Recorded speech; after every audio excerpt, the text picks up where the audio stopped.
Today we are factoring trinomials. So when you're factoring trinomials, you have to, one of the most important things you can remember is, is that factoring is the reverse of multiplication.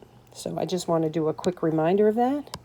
So when we multiply, and this is just using the box method because most of us do, say we multiply x plus 3 and 2x minus 7. So these two multiplied together are going to give us a trinomial in the end. So we're going to be going backwards. So we're used to multiplying, so let's just recall what that is. We just did the multiplying. So 2x squared, 6x, negative 7x, minus 21. Okay, these two right here, let's do this. This one times this one always gives you this answer. And this one times this one always gives you this answer. Okay, and always gives you the squared term, and this is the squared term, and this is just the number term. This is the only two here that you have to combine. Those are your adding.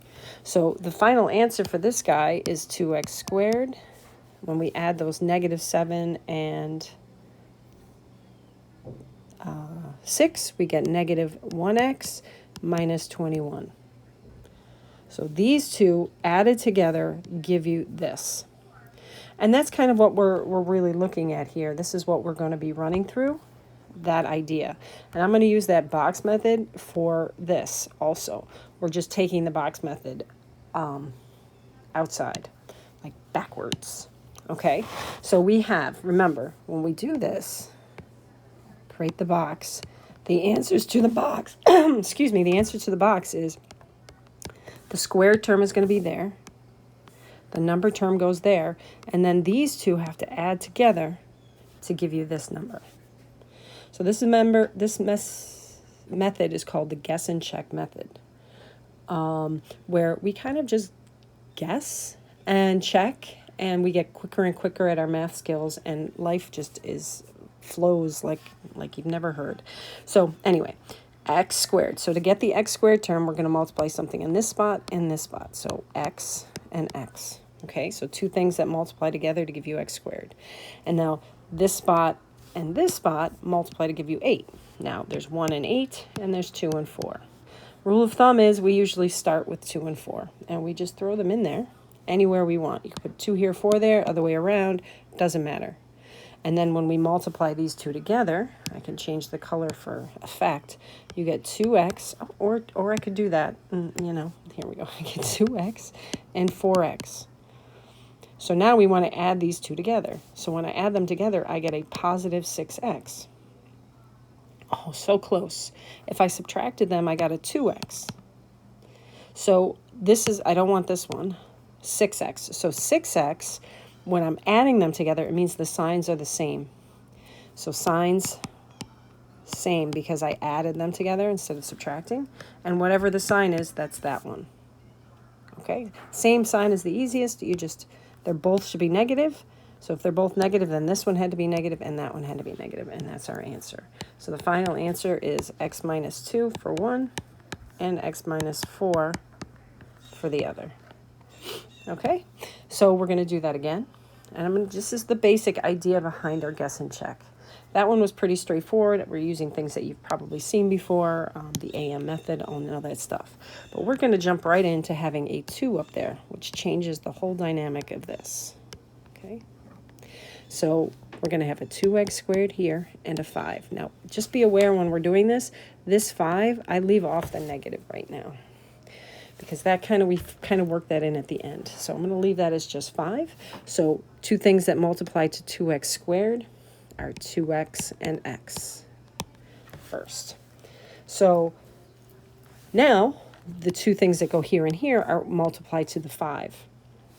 So only 1 and 5. So I have to decide, do I put a 1 in this spot or a 5 there? So let's just try 5 for the heck of it. I put a 5 here and a 1 here. So when you multiply them, I get 5. When I multiply these two, I get 2x squared. Now what happens when I do it the other way, the rest of the pieces? So this is the part that you have to work through. So this is 5x and this is 2x. 5x plus 2x is 7. and 5x minus 2x is 3x. So if the signs were the same, I would have a 7. If the signs were different, I would have a 3.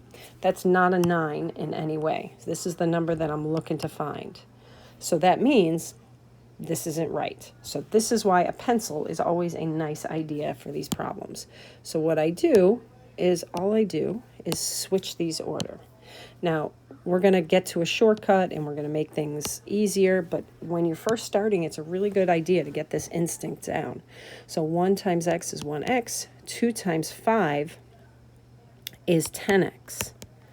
So now we're going to add and subtract them. When I add these two numbers, I get 11x. When I subtract them, I get 9x. Okay, so 10x. So what I need, this is when I added them, and this is when I subtracted them. So that just means I need a 9, so these go away. I want the 9. So I want a positive 9. So all that means is it's telling you, if this sign is telling you the sign of the larger number. So if it's positive, the 10 is positive and the 1 is negative. So the 5 is positive and the 1 is negative. So these have to multiply together. Final step to check, multiply the 5 and the negative 1 and make sure you get the right sign here. And that's it, we're done. So the answers, these two are the answers. So we're working our way backwards using a little problem solving skills to get this factored. Now this can seem a little daunting, so I do have a slight shortcut. If you like this method and you like putting all the little pieces together in the box, I encourage you to do so. Otherwise, we're going to do this fabulous procedure of using a pencil and the fabulous procedure of a shortcut, factoring using guess and check using this shortcut. So the basic idea, I'm going to put this here so we can see it at the same time. We're going to go right to the parentheses in this case. Okay? So parenthesis, parenthesis. So we start right there. We don't use the box for this shortcut. So I'm the two numbers, ax squared, so that's right here. This spot and this spot multiply there. So 3x squared would be 3x and x. And then we have 12. Remember, we forget the sign to begin with. Things that multiply to 12 are 1 and 12, 2 and 6, and 3 and 4. So we're going to try those. Now, rule of thumb, the ones that go, these numbers are going to go here and here. So we want to multiply to 12. All these things multiply to 12. We're going to put 3 and 4 in first. We always try the ones that are closest first. I'm not going to put the 3 with the 3. Never put things that have a GCF because that would mean that I would have a GCF in this problem, which I don't. So I'm going to put a 4 and a 3 here. And now is my check. This is the great part. This is the part that you're going to get so good at, you're going to make your friends jealous. You're going to multiply the outsides together. See, I'm here. Multiply the outsides together, and I get 8x, nice, 9x. Multiply the insides together, I get 4x. Now see how it lines it up? Add them together, and you get 13x. Subtract them, you get 5x. Don't worry about the signs at this point. Neither one of those numbers is 16, which means that this is not correct. Okay, so this is how we have to work through the guess and check. Okay, my guess, it's not erasing for me, so hold on. Let me just get this a little bigger. There we go. So what we need to do then is try another set of numbers. Now, normally you would just switch the order.